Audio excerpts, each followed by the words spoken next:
বন্ধুরা ফিরে এসেছি এই মুহূর্তের আবহাওয়ার গুরুত্বপূর্ণ আপডেট নিয়ে। গোটা রাজ্য জুড়ে বাড়ছে ভয়ঙ্কর তাপমাত্রা। আগামী কয়েকদিন তাপপ্রবাহের সতর্কবার্তাও জারি করেছে আলিপুর আবহাওয়া দপ্তর। বিশেষ করে পশ্চিমবঙ্গের গোটা দক্ষিণের জেলাগুলিতে ভয়ঙ্কর তাপপ্রবাহের সতর্কবার্তা রয়েছে। তবে এই তাপপ্রবাহের মধ্যে বৃষ্টিপাত ঠিক কবে নাগাদ হতে চলেছে, কোন কোন জেলাগুলিতে বৃষ্টিপাতের সতর্কবার্তা রয়েছে, সমস্ত কিছু আপনাদেরকে এই ভিডিওটিতে একদম লাইভ আপডেটে জানিয়ে দেব। তো বন্ধুরা, এই ভিডিওটি আপনার জন্য খুবই গুরুত্বপূর্ণ হতে চলেছে। ভিডিওটিতে আপনারা অবশ্যই প্রথম থেকে শেষ পর্যন্ত সঙ্গে থাকবেন এবং নতুন হয়ে থাকলে চ্যানেলটিকে সাবস্ক্রাইব করে পাশের দেওয়া বেল আইকনটিকেও প্রেস করবেন এই ধরনের লেটেস্ট ভিডিওর আপডেটগুলো সর্বপ্রথম সবার আগে পাওয়ার জন্য।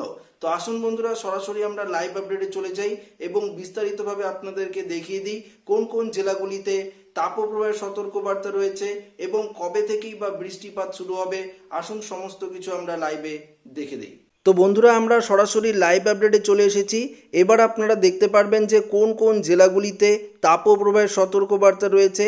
বিশেষ করে পশ্চিমবঙ্গের দক্ষিণের কোন কোন জেলাগুলিতে হাই অ্যালার্ট রয়েছে তাপপ্রবাহের। পাশাপাশি বাংলাদেশ, ত্রিপুরা থেকে শুরু করে অসম কোথায় কেমন আবহাওয়া থাকবে, পশ্চিমবঙ্গেই বা কবে নাগাদ বৃষ্টিপাত শুরু হবে, এই লাইভ আপডেটে আপনাদেরকে সরাসরি আমরা একদম ডিটেলসেই জানিয়ে দেব। তো প্রথমত আমরা দেখে নেব যে তাপপ্রবাহের সতর্কবার্তা কোন কোন জেলাগুলিতে রয়েছে। আজকে যদি আপনারা দেখেন তাহলে দেখতে পারবেন যে কি ভয়াবহ পরিস্থিতি রয়েছে পশ্চিমবঙ্গের দিকে। যদি আমরা দেখি যে দক্ষিণের জেলা, বিশেষ করে পশ্চিম মেদিনীপুরের দিকে 43 ডিগ্রি সেলসিয়াস তাপমাত্রা, কলকাতা, হাওড়া, হুগলি এদিকেও প্রচণ্ড পরিমাণে তাপপ্রবাহের সতর্কবার্তা রয়েছে। এমনকি বাঁকুড়া থেকে শুরু করে পুরুলিয়া, বর্ধমানের দিকেও 42-43 ডিগ্রি সেলসিয়াস তাপমাত্রা রয়েছে আজকে। পাশাপাশি নদিয়া এবং পাশাপাশি মুর্শিদাবাদ থেকে শুরু করে বীরভূম একটা ভয়ঙ্কর তাপপ্রবাহের সতর্কবার্তা রয়েছে। আগামীকাল আরও বাড়বে তাপমাত্রা। শুধুমাত্র আগামীকালই নয়, আগামী 6 থেকে 7 দিন পর্যন্ত তাপপ্রবাহের সতর্কবার্তা রয়েছে দক্ষিণবঙ্গের জেলায় জেলায়।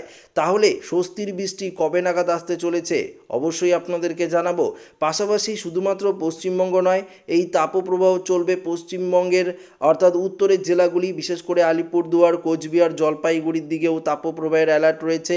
এমনকি বাংলাদেশের রংপুর, কালাই, রাজশাহী, মেহেরপুর থেকে শুরু করে খুলনা, এমনকি দেখতে পাচ্ছি পাবনা, নাগেরপুর থেকে শুরু করে সিরাজগঞ্জ, বগড়া, এই সাইডেও আমরা দেখতে পাচ্ছি একটা তাপপ্রবাহের সতর্কবার্তা রয়েছে। তবে ত্রিপুরাতে পশ্চিমবঙ্গের দক্ষিণের জেলার থেকে অনেকটাই তাপমাত্রা কম রয়েছে, কেননা ত্রিপুরাতে কিছুটা বৃষ্টিপাতের অ্যালার্ট রয়েছে। তো সেক্ষেত্রে আপনাদেরকে জানাবো যে কোন কোন জেলাগুলিতে বৃষ্টিপাতের সতর্কবার্তা রয়েছে এই মুহূর্তে। তো প্রথমত আমরা দেখে নিলাম যে একটা ভয়ঙ্কর তাপপ্রবাহ চলছে গোটা দক্ষিণবঙ্গ জুড়ে। আগামী কয়েকদিন পর্যন্ত এই তাপমাত্রার একই রকম পরিস্থিতি চলবে। তবে সর্বনিম্ন তাপমাত্রা যদি দক্ষিণবঙ্গের দিকে দেখেন তাহলে আপনারা দেখতে পারবেন যে সর্বনিম্ন তাপমাত্রাও প্রায় 30 ডিগ্রি সেলসিয়াসের মধ্যে রয়েছে, অর্থাৎ 29 থেকে 30 ডিগ্রি সেলসিয়াস সর্বনিম্ন তাপমাত্রা দক্ষিণবঙ্গের দিকে রয়েছে। উত্তরবঙ্গে যদি দেখি আমরা দেখতে পাচ্ছি 24-25 ডিগ্রি সেলসিয়াসের মধ্যে সর্বনিম্ন তাপমাত্রা রয়েছে। তো বুঝতেই পারছেন যে সর্বনিম্ন তাপমাত্রাও প্রায় অনেকটাই ঊর্ধ্বমুখী পর্যায়ে রয়েছে। তো আসুন সরাসরি দেখে নেব যে বৃষ্টিপাত এই মুহূর্তে কোন কোন জেলাগুলিতে রয়েছে। তো আমরা বৃষ্টি এবং বজ্রমুট করলাম এবং করে যদি আমরা দেখি তাহলে দেখতে পারবো যে এই মুহূর্তে বিশেষ করে কোন কোন জেলাগুলিতে বৃষ্টিপাত হচ্ছে।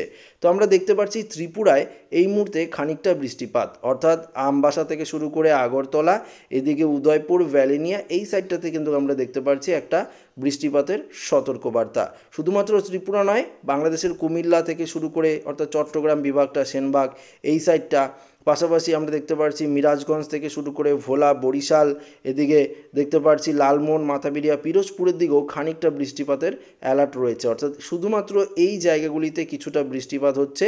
অন্যান্য দিকে যদি আমরা দেখি অসম থেকে শুরু করে বাংলাদেশের অন্যান্য জায়গাগুলিতে কোনো রকমভাবে বৃষ্টিপাতের সতর্কবার্তা নেই। রাতের দিকে যদি দেখি আমরা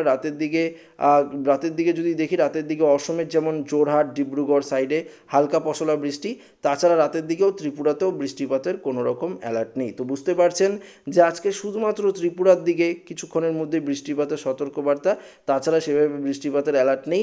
আগামীকালও হালকা পশলা বৃষ্টি হতে পারে ত্রিপুরায় বিশেষ করে, তাছাড়া বৃষ্টিপাতের সতর্কবার্তা নেই। তারপর শনিবার যদি দেখি 27 তারিখেও কোনো রকম বৃষ্টিপাতের সতর্কবার্তা আমরা দেখতে পাচ্ছি না। 28 তারিখ যদি দেখি 28 তারিখেও একটা তাপপ্রবাহের সতর্কবার্তা রয়েছে। 28 তারিখেও সেভাবে বৃষ্টিপাতের সতর্কবার্তা নেই বললেই চলে। হালকা পশলা বৃষ্টি হতে পারে 28 তারিখ মাঝরাত থেকে, সেটা অসমের দিকে বজ্রবিদ্যুৎ সহ বৃষ্টিপাতের অ্যালার্ট রয়েছে, সেটা 28 তারিখ। এবং 29 তারিখে যদি দেখি 29 তারিখেও খানিকটা বৃষ্টি, এবং তারপর আমরা দেখতে পারবো যে একটি ঘূর্ণাবর্ত বাংলাদেশের দিকে রয়েছে, অর্থাৎ একটি ঘূর্ণাবর্ত আমরা যদি দেখি মঙ্গলবার 30 তারিখ বা 1 তারিখের দিকে একটি ঘূর্ণাবর্ত আমাদের বাংলাদেশ থেকে শুরু করে অসমের দিকে একটি ঘূর্ণাবর্ত থাকবে, যার জেরেই আবহাওয়ার পরিবর্তন হবে এবং আবারও বৃষ্টিপাতের সম্ভাবনা থাকছে, বিশেষ করে ত্রিপুরা অসমের দিকে এবং বাংলাদেশের পূর্ব সাইডটা, এই সাইডে কিন্তু একটু ভারী বৃষ্টিপাত হতে পারে। এবং 2 তারিখে যদি দেখি 2 তারিখে সবথেকে বেশি বৃষ্টিপাতের সম্ভাবনা ত্রিপুরাতে রয়েছে, কেননা 2 তারিখে সেই ঘূর্ণাবর্তটি আমরা দেখতে পারবো যে বাংলাদেশ বরাবর রয়েছে।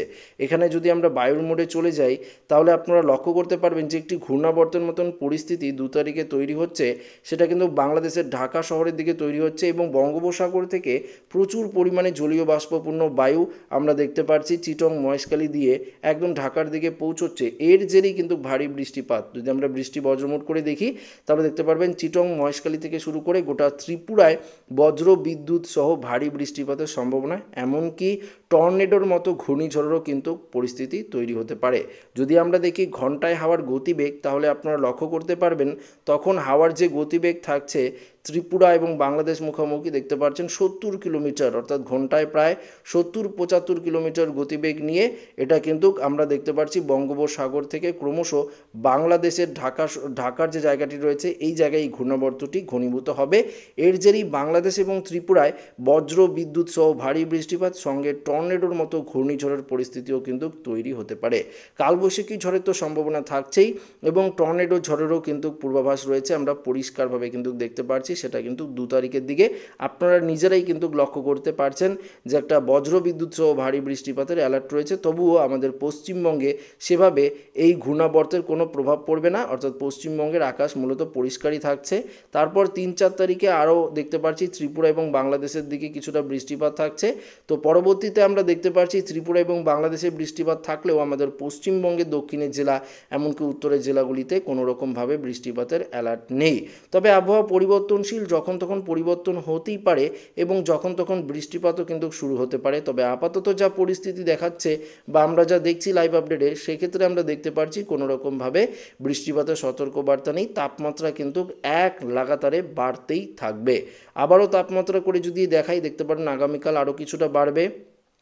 একদম সরাসরি আমরা যদি 29-30 তারিখে তাপমাত্রা আপনাদেরকে দেখাই তাহলেও দেখতে পারবেন যে একটা ভয়ঙ্কর তাপপ্রবাহের স্পেল থাকবে দক্ষিণবঙ্গ জুড়ে। 45 ডিগ্রি সেলসিয়াসের তাপমাত্রা পৌঁছে যাবে, দেখতে পাচ্ছেন 45-46 ডিগ্রি সেলসিয়াসের তাপমাত্রা পৌঁছে যাবে দক্ষিণবঙ্গে এবং উত্তরবঙ্গের দিকেও তাপমাত্রা বাড়বে। শুধুমাত্র পশ্চিমবঙ্গ নয়, উত্তরের দিকেও তাপমাত্রা যথেষ্ট বৃদ্ধির সম্ভাবনা, এমনকি বাংলাদেশের দিকেও তাপমাত্রা কিন্তু ভয়ঙ্কর পর্যায়ে পৌঁছাবে। 1 তারিখেও যদি আমরা দেখি 1 তারিখেও ভয়ঙ্কর তাপপ্রবাহের অ্যালার্ট রয়েছে, তাহলেও 1 তারিখে কিছুটা তাপমাত্রা কমতে পারে, কেননা ঘূর্ণাবর্তটি যখন তৈরি হবে তখন কিন্তু তাপমাত্রা কিছুটা কমবে, অর্থাৎ 1 তারিখ থেকে আবারও কিছুটা তাপমাত্রা কমার সম্ভাবনা রয়েছে। 30 তারিখ পর্যন্ত ভয়াবহ তাপপ্রবাহের সতর্কবার্তা থাকবে, তারপরে 1 তারিখ থেকে কিছুটা তাপমাত্রা কমার সম্ভাবনা রয়েছে দক্ষিণবঙ্গের। তো বুঝতেই পারছেন যে দক্ষিণবঙ্গবাসীদের জন্য যেটা স্বস্তির খবর সেটা হলো 1 তারিখ থেকে তাপমাত্রা কিছুটা কমতে পারে এবং 1 তারিখ থেকে কিছুটা বৃষ্টিপাতের সম্ভাবনাও রয়েছে, তবে হালকা মাঝারি বৃষ্টি। তাছাড়া 30 তারিখ পর্যন্ত আমরা দেখতে পাচ্ছি ভয়াবহ তাপপ্রবাহের সতর্কবার্তা রয়েছে, অর্থাৎ 30 তারিখ মঙ্গলবার পর্যন্ত কোনো রকমভাবেই বৃষ্টিপাতের পূর্বাভাস নেই দক্ষিণবঙ্গে। আপাতত উপগ্রহ চিত্র থেকে যদি দেখি একদম আকাশ পরিষ্কারই দেখতে পারবেন, কোথাও কোনো রকম মেঘ নেই পশ্চিমবঙ্গের দিকে। বাংলাদেশের দিকেও সেভাবে মেঘ দেখছি না, শুধুমাত্র ত্রিপুরায় হালকা পশলা মেঘ রয়েছে এবং সিলেট বিভাগের দিকে হালকা পশলা মেঘ। এটা পশ্চিমবঙ্গের দিকে দেখলাম, বাংলাদেশের দিকে দেখলাম, গোটা ভারতবর্ষের দিকে দেখলেও আপনারা একই রকম চেহারা দেখতে পারবেন যে সেভাবে বৃষ্টিপাতের অ্যালার্ট গোটা ভারতবর্ষ জুড়ে কিন্তু নেই, অর্থাৎ গোটা ভারতবর্ষ জুড়ে এই মুহূর্তে তাপপ্রবাহের স্পেল চলছে, অর্থাৎ তাপপ্রবাহের একটা সতর্কবার্তা চলছে। আপাতত ঘূর্ণিঝড়ের কোনো রকম অ্যালার্ট নেই, তবে যেটা বললাম আপনাদেরকে 1 থেকে 2 তারিখের দিকে যে ঘূর্ণাবর্ত বলতে পারেন সেই ঘূর্ণাবর্তটি তৈরি হবে বাংলাদেশের দিকে, সেখানে কিন্তু ঘূর্ণিঝড়ের সিস্টেম তৈরি হলেও হতে পারে। যদি সিস্টেম তৈরি না হয় তাহলে কিন্তু একটা টর্নেডোর মতন ঘূর্ণিঝড়েরও পরিস্থিতি তৈরি হতে পারে। তো সেই নিয়ে আবারও আপনাদেরকে পরবর্তী আপডেটে জানাবো যদি এই ঘূর্ণাবর্ত ঘূর্ণিঝড়ে পরিণত হয় কি না। তো অবশ্যই পরবর্তী আপডেটটি দেখবেন। তো এই আপডেটটি এখানে শেষ করছি। ভালো লাগলে লাইক করবেন, বন্ধুদের সাথে শেয়ার করবেন, নতুন হয়ে থাকলে চ্যানেলটিকে সাবস্ক্রাইব করে নেবেন। ধন্যবাদ।